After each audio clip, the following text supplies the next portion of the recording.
So hi everyone, welcome back to R S A P web master series. तो आज हम लोग देखेंगे कैसे हम लोग C L S L V table class का यूज़ करके टॉप ऑफ पेज और बॉटम ऑफ पेज में कुछ टेक्स्ट डिस्प्ले कर सकते हैं अपने ऊप सी एल वी के अंदर। तो ऐसे समझिए कि हम लोग एक रिक्वायरमेंट लेते हैं कि हमने वी वी ए के टेबल से डेटा को डिस्प्ले करना है based on input from the user. तो जो भी इनपुट यूज़र की तरफ से मिलेगा यानी कि सेल्स डॉक्यूमेंट नंबर का, उसके बेसिस पे हम लोग क्या करेंगे, एल वी डिस्प्ले करेंगे से C L S L V table class का यूज करके। और फिर हम लोग क्या करेंगे, उसके अंदर टॉप ऑफ पेज हम लोग ऐड करेंगे। तो आइए एक प्रोग्राम क्रिएट कर लेते हैं टॉप ऑफ पेज का। Top of page A L V, और मैं टाइटल दे देता हूँ top of page using C L underscore S L V underscore table underscore class. इसका टाइप आप लोग ले लीजिए एग्जीक्यूटेबल प्रोग्राम। ठीक है, अब हम टाइप स्ट्रक्चर क्रिएट कर लेते हैं क्योंकि हमें वी बी ए के टेबल से डेटा डिस्प्ले करना है। तो मैं चला गया वी बी ए के में और यहाँ के कुछ फील्ड्स में ले लेता हूँ। सपोज ये फील्ड्स में ले लेता हूँ। तो types begin of T Y underscore V B A K, जो मेरा टाइप स्ट्रक्चर का नेम हो गया। ये चार फील्ड्स मेरे पास आ गए। टाइप, फिर E R D A T के लिए दे दिए type creation date, E R J D T के लिए यानी टाइम के लिए दे दिए टाइप, और फिर क्रिएटेड बाय यूज़र नेम के लिए एक और फील्ड एक ले लेते हैं। सपोज मैं ले लिया डॉक्यूमेंट कैटेगरी। ठीक है, तो V B T Y P type V B T Y P L T Y underscore V B A K. हाँ, मैं इसको कर देता हूँ एक्टिवेट प्रिटी प्रिंटर। अब देखिए, इसके लिए एक इंटरनल टेबल क्रिएट कर लेते हैं। Data L T underscore V B A K type table of T Y underscore V B A K. अब देखिए, मुझे सेलेक्ट ऑप्शन से इनपुट चाहिए क्योंकि मुझे रेंज ऑफ इनपुट के लिए डेटा डिस्प्ले करना है। तो सेलेक्ट ऑप्शन के लिए एक वेरिएबल हम लोग क्रिएट कर लेते हैं। एल वी लोकल वेरिएबल मैंने क्रिएट कर लिया। वी बी एल एन हमारा वी बी ए की का बेसिकली प्राइमरी की होता है, तो इसी से हम लोग इनपुट ले लेंगे यूज़र के लिए। तो टाइप दे देंगे V B L N underscore V A, जो कि डेटा एलिमेंट है मेरे पास सेल्स डॉक्यूमेंट नंबर का। तो इसके लिए मैंने क्रिएट कर लिया एक सेलेक्ट ऑप्शंस। इसका नेम दे देते हैं colon S V B L N type for L V underscore V B L N. अब इसको कर लीजिए एक्टिवेट। मैं गया गो टू में टेक्स्ट एलिमेंट और यहाँ पे जाके पास कर दिया सेल्स डॉक्यूमेंट नंबर। इसको एक्टिवेट कर देते हैं। अब अगर एग्जीक्यूट करेंगे तो यहाँ सेल्स डॉक्यूमेंट नंबर आएगा। अब देखिए, top of page L V, यहाँ से start of selection event trigger कर देते हैं ताकि सिलेक्शन स्क्रीन पे जब यूज़र F8 प्रेस करे तभी हमारा डेटा डिस्प्ले हो। ये परफेक्ट रहेगा। तो मैं लिखता हूँ सेलेक्ट क्वेरी, सेलेक्ट फील्ड का name V B L N E R D A T E R J D T E R num और document category from table name V B A K into internal table L T V B A K और where V B L N in S underscore V B L N. Range of input के लिए हम लोग इन पास करते हैं। ठीक है, अब यहाँ देखिए, मैं इफ़ नॉट इनिशियल लगा लिख के ये चेक कर लूँगा कि मेरा इंटरनल टेबल एम्प्टी है कि नहीं। अगर एम्प्टी होगा तो एल वी डिस्प्ले करने की ज़रूरत ही नहीं है, और नहीं होगा तो एल वी डिस्प्ले हम करेंगे। यानी सारा लॉजिक अब हमारा यहाँ होने वाला है। C L S L V table के लिए अब ज़रा ये देखते हैं। यहाँ आते हैं। अगर आप C L S L V table के अंदर चलेंगे तो यहाँ देखिए, आपके पास एक फैक्ट्री मेथड होता है जो कि हम लोग कई बार डिस्कस कर चुके हैं कि ये मेरा क्या रिटर्न करेगा। बेसिकली इसका ऑब्जेक्ट रिटर्न कर देता है इसी क्लास का। और एक बार मुझे इस क्लास का ऑब्जेक्ट मिल गया तो इसका डिस्प्ले मेथड का यूज़ करके मैं अपने एल वी को डिस्प्ले कर सकता हूँ। तो आसान है, हम लोग इस फैक्ट्री मेथड को कॉल कर लेते हैं। मैं यहाँ पैटर्न पे जाऊँगा, अबैप ऑब्जेक्ट पैटर्न, इंटरफेस किया और यहाँ अपना क्लास का नेम पास कर दिया CLSALV टेबल। यहाँ ने दे दिया मेथड नेम फैक्ट्री और इंटरप्रेस किया। अब देखिए ट्राई और कैच को हमेशा हम लोग अनकमेंट करते हैं, ठीक है। इस लिस्ट डिस्प्ले को इनेबल कर दीजिए। कंटेनर का अभी हमें कोई काम नहीं है क्योंकि हम लोग फुल स्क्रीन डिस्प्ले करना चाहते हैं। यहाँ से मुझे ऑब्जेक्ट मिल जाएगा ALV का, CLSALV टेबल का ऑब्जेक्ट मुझे यहाँ से रिटर्न मिल जाएगा और यहाँ से मैं क्या करूँगा, अपना इंटरनल टेबल पास कर दूँगा। तो एक बार मुझे इसका ऑब्जेक्ट मिल गया तो इसके डिस्प्ले मेथड को मैं कॉल कर सकता हूँ, तो वो मैंने यहाँ कॉल कर लिया और मैं इसको कर देता हूँ एक्टिवेट। अब ज़रा एग्जीक्यूट करते हैं 1 और 10 और यहाँ मैंने क्लिक किया एग्जीक्यूट बटन पे, मेरी LV डिस्प्ले हो गई। अब देखिए मैं यहाँ चाहता हूँ कि मेरा एक टॉप ऑफ पेज में डेटा डिस्प्ले हो और एक बॉटम ऑफ पेज में कुछ डेटा अगर मुझे डिस्प्ले करना है तो वो हम कैसे कर सकते हैं, वो चीज़ें आज हमें डिस्कस करनी है। तो अब यहाँ से इम्पॉर्टेंट चीज़ पे आते हैं। ये सारी चीज़ें हम लोग डिस्प्ले मेथड को कॉल करने से पहले लिखेंगे। तो यहाँ देखिए हमारे पास एक क्लास होती है CLSALV फॉर्म लेआउट ग्रिड। इस क्लास के अंदर पहले हम लोग चलते हैं। CLSALV फॉर्म लेआउट ग्रिड, यहाँ देखिए इस क्लास के अंदर अगर आप देखेंगे तो आपके पास एक मेथड होता है क्रिएट लेबल का। यहाँ देखिए आपके पास एक मेथड है क्रिएट लेबल का। अगर इसके पैरामीटर में आप जाएं तो आप क्या कर सकते हैं, जिस रो में और जिस कॉलम में आपको अपना टेक्स्ट डिस्प्ले करना है वो आप यहाँ पास कर देंगे। और एक ऑप्शन आपके पास यहाँ टेक्स्ट का भी है, जो भी टेक्स्ट आप डिस्प्ले करना चाहते हैं वो यहाँ से पास कर सकते हैं आप। या फिर आप ये कर सकते हैं कि आपके पास यहाँ पे इस पर्टिकुलर क्लास का मेथड आपको ऑब्जेक्ट मिल जाएगा और इस क्लास के अंदर अगर आप देखें तो आपके पास भी एक पर्टिकुलर मेथड होता है जिसका यूज करके आप क्या कर सकते हैं, अपने टेक्स्ट को डिस्प्ले कर सकते हैं।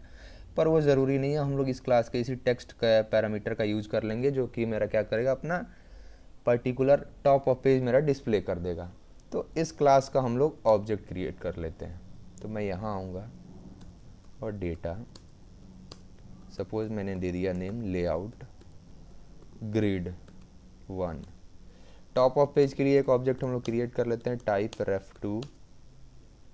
ऑब्जेक्ट का नेम मैंने क्लास का नेम दे दिया और layout underscore grid 2 type ref2 CL underscore SALV। मेरा कॉपीड है तो यहाँ पास कर देते हैं। ये मेरा हो जाएगा टॉप ऑफ पेज के लिए और ये बॉटम ऑफ पेज का काम करेगा। तो पहले हम टॉप ऑफ पेज के लिए ऑब्जेक्ट क्रिएट कर लेते हैं। तो create object LO layout grid 1 का मैंने ऑब्जेक्ट क्रिएट कर लिया और मैं इसको कर देता हूँ एक्टिवेट। अब यहाँ से आइए, मेरे पास मेथड है, कौन सा मेथड है, क्रिएट लेबल। तो मैं इसको कॉपी कर लेता हूँ और यहाँ क्लिक करते हैं पैटर्न पे। अब ऐप ऑब्जेक्ट पैटर्न, यहाँ मैंने अपना ऑब्जेक्ट पास किया, फिर ये मेरा class CLSALV form layout grid और फिर मेरा मेथड जो कि है क्रिएट लेबल, वो मैंने यहाँ पास कर दिया। यहाँ देखिए आपके पास रो और कॉलम आ गया डिफाइन करने के लिए। तो सपोज मैंने रो दे दिया 1 और कॉलम दे दिया 1 और यहाँ पे देखें आपके पास टेक्स्ट है आपके पास, तो आप यहाँ लिख देंगे, मैंने लिख दिया सेल्स ऑर्डर डिस्प्ले, जो कि मेरा हेडर के फॉर्म में डिस्प्ले हो जाएगा, ऊपर फ्रॉम VBA के टेबल। परफेक्ट है। ये मैंडेटरी मेरे पास एक रिसीविंग पैरामीटर होता है तो मैं इसे रिसीव कर लेता हूँ, क्योंकि इसका क्लास अगर आप देखेंगे पैरामीटर में जाके तो आपके पास रिटर्निंग इस पर्टिकुलर लेवल का क्लास का आपको रिटर्निंग मिलेगा। तो मैं इसका नेम लेबल दे दिया। वैसे मुझे इसका कोई ज़रूरत है नहीं अभी, पर हम इसको, क्योंकि ये मैंडेटरी रिटर्निंग है तो कुछ ना कुछ ऑब्जेक्ट तो पास करना ही पड़ेगा।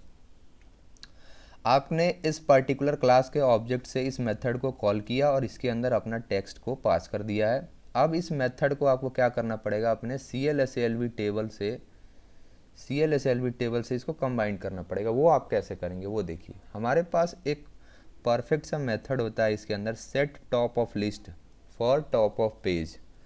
अगर मैं अपने इस प्रोग्राम के अंदर जाऊं और पैटर्न पे क्लिक करूं तो यहाँ देखिए मेरा ऑब्जेक्ट था CLSLV का LOALV, वो मैंने पास कर दिया, और मेरा क्लास नेम है CLSLV टेबल, और मेथड नेम है मेरा सेट। एंड अगर मैं इस पे F4 बटन पे क्लिक करूं तो यहाँ देखिए आपके पास दो इम्पॉर्टेंट मेथड हैं। एक सेट टॉप ऑफ लिस्ट है जिसका यूज़ करके आप क्या करेंगे, टॉप ऑफ पेज को डिस्प्ले करेंगे, और एक है आपके पास सेट एंड ऑफ लिस्ट जिसका यूज़ करके आप क्या कर सकते हैं, set display object for footer, यानी ये फुटर यानी आपको अगर बॉटम ऑफ पेज में कुछ डेटा डिस्प्ले करना है तो वो आप कर सकते हैं। पहले मैं टॉप ऑफ पेज को कॉल कर लेता हूँ। यहाँ देखिए यहाँ से मैं एक्सपोर्ट कर दूंगा अपने इस ऑब्जेक्ट को, ये जो मेरा ग्रिड का ऑब्जेक्ट है, लेआउट ग्रिड का, उसको मैं यहाँ पास कर दूंगा लोकल ऑब्जेक्ट, और मैंने इसको कर दिया एक्टिवेट। अब इससे देखिए क्या हुआ, मैंने क्या किया, CLSLV form layout grid class का एक ऑब्जेक्ट बनाया और इसके मेथड को कॉल किया। इसके अंदर टेक्स्ट और रो और कॉलम मैंने पास किए। फिर इस पर्टिकुलर ऑब्जेक्ट को मैंने क्या किया, अपने CLSLV टेबल क्लास के अंदर पास भेज दिया। इसके एक मेथड से क्या किया, इनके ऑब्जेक्ट्स को कंबाइन कर दिया। अब देखिए अगर मैं इसको एग्जीक्यूट बटन पे क्लिक करूँगा और सपोज मैं यहाँ 1 to 20 इनपुट देता हूँ और मैंने एग्जीक्यूट बटन पे क्लिक किया तो यहाँ देखिए sales order display from VBA के टेबल, आपके पास आपका टॉप ऑफ पेज आ गया। तो सिमिलरली मैं अगर मुझे बॉटम ऑफ पेज भी डिस्प्ले करना है तो वो मैं कैसे कर सकता हूँ, मैं ऑलरेडी यहाँ पे इसका ऑब्जेक्ट क्रिएट रेफरेंस दे चुका हूँ तो इसका ऑब्जेक्ट भी क्रिएट कर लेता हूँ। क्रिएट ऑब्जेक्ट LO लेआउट का ग्रिड 2, परफेक्ट है। यहाँ आते हैं और मैं पैटर्न बटन पे क्लिक करता हूँ, ग्रिड 2, फिर मेरे पास क्लास है CLSLV फॉर्म लेआउट ग्रिड, और इसका मेथड क्रिएट लेबल का हम लोग यूज़ कर रहे हैं। इसको मैंने इंटर प्रेस किया, मैं अगेन रो कॉलम 1 ही देता हूँ और यहाँ पे टेक्स्ट पास कर देते हैं। इस बार footer for sales order display from VBA के टेबल, परफेक्ट है। यहाँ मैंने दे दिया LO लेवल 2 है ये। अगेन ये मेरे किसी काम का फ़िलहाल नहीं है पर मैंडेटरी पैरामीटर है तो हम कुछ नहीं कर सकते। यहाँ से मेरा अगेन लेआउट ग्रिड 2 से मैंने इस मेथड को क्रिएट लेवल को कॉल करके अपने लिए लेवल तो क्रिएट कर लिया। अब इस पर्टिकुलर ऑब्जेक्ट को मुझे क्या करना पड़ेगा, मर्ज करना पड़ेगा अपने CLSLV टेबल से। तो मैं अगेन जाऊँगा पैटर्न पे और अपने CLSLV टेबल के ऑब्जेक्ट का यूज़ करूँगा जो कि है मेरा LOLV। ये क्या हुआ, ओके पैटर्न पे चलते हैं। LOLV अपने CLSLV टेबल, और यहाँ अपने बॉटम वाले मेथड का यूज कर लेंगे, set end of list. Top of list तो मैंने यूज कर लिया, अब एंड ऑफ लिस्ट का यूज कर लेंगे। और यहाँ आए और मैंने पास कर दिया अपना लेआउट अंडरस्कोर ग्रिड 2 और इसको कर दिया एक्टिवेट। तो इस बार देखिए क्या हुआ, इस पर्टिकुलर LV के अंदर मैंने इस मेथड को कॉल किया और इसके ऑब्जेक्ट को यहाँ पास कर दिया। इससे क्या हुआ, इन दोनों क्लास के ऑब्जेक्ट आपस में बाइंड हो गए और अब डेटा मैं इजीली डिस्प्ले कर पाऊँगा। मैं यहाँ 1 to 20 देता हूँ और देखिए आपके पास यहाँ क्या हो रहा है, एक बार VBA के टेबल का आपको हेडर और यहाँ फुटर दोनों आप डिस्प्ले कर पा रहे हैं, यानी टॉप ऑफ पेज और बॉटम ऑफ पेज आप ईजिली CLSLV टेबल क्लास का यूज़ करके डिस्प्ले कर सकते हैं। ये बहुत ही ज़्यादा इंपॉर्टेंट क्लास है। तो आज हमने क्या देखा है, कैसे हम लोग CLSLV टेबल क्लास का यूज करके बहुत ही ज़्यादा इजी वे में टॉप ऑफ पेज और बॉटम ऑफ पेज को कॉल कर सकते हैं। हमने कुछ नहीं किया, टाइप स्ट्रक्चर क्रिएट किया और सिलेक्शन लॉजिक लिखा, फिर यहाँ देखिए फैक्ट्री मेथड को कॉल करके हमने डिस्प्ले कर दिया। अब डिस्प्ले करने से क्या हुआ, मेरे पास मेरी एलवी डिस्प्ले हो गई। तो अब मुझे टॉप ऑफ पेज क्रिएट करना था, तो मेरे पास क्लास है CLSALV फॉर्म लेआउट ग्रिड। इसका ऑब्जेक्ट हमने बनाया, दो ऑब्जेक्ट बेसिकली क्रिएट किए, एक टॉप ऑफ पेज के लिए, एक बॉटम ऑफ पेज के लिए। फिर उसके बाद इसके इंस्टेंस मेथड जो क्रिएट लेवल है उसको मैंने कॉल किया, रो और कॉलम पास किए, और जो टेक्स्ट मुझे डिस्प्ले करना था वो मैंने पास कर दिया। फिर यहाँ से मैंने क्या किया, इसी पर्टिकुलर मेथड के ऑब्जेक्ट को अपने CLSALV टेबल क्लास के साथ बाइंड कर दिया using method set top of list. तो इससे मेरा टॉप ऑफ पेज आ गया। फिर मैंने दूसरे ऑब्जेक्ट्स को क्या किया, फिर बाइंड कर दिया सेट एंड ऑफ लिस्ट से। तो ये भी मेरा क्या हुआ, यहाँ से बॉटम ऑफ पेज आ गया। अगर मैं एग्जीक्यूट करूँगा, इस बार 1 to 30 के लिए करते हैं, तो यहाँ देखिए, तो यहाँ साइज़ मेरे पास बेसिकली फिक्स रहेगा। अगर मैं आपको ये दिखाऊं 1 to 50 के लिए करूं, तो यहाँ देखिए आप इंटरनली आपकी साइज़ ऑटोमेटिक बढ़ती रहेगी, लेकिन आपका टॉप ऑफ पेज और बॉटम ऑफ पेज यहाँ पे बना रहेगा, जो कि काफ़ी अच्छा यहाँ पे डिस्प्ले फॉर्म में हमें दिख रहा है। तो इससे हम लोग क्या कर सकते हैं, ईजिली टॉप ऑफ पेज और बॉटम ऑफ पेज डिस्प्ले कर सकते हैं किसी भी ALV के अंदर यूजिंग CLSALV टेबल क्लास। तो आज के लिए बस इतना ही, फिर मिलेंगे अगले वीडियो में, तब तक के लिए धन्यवाद।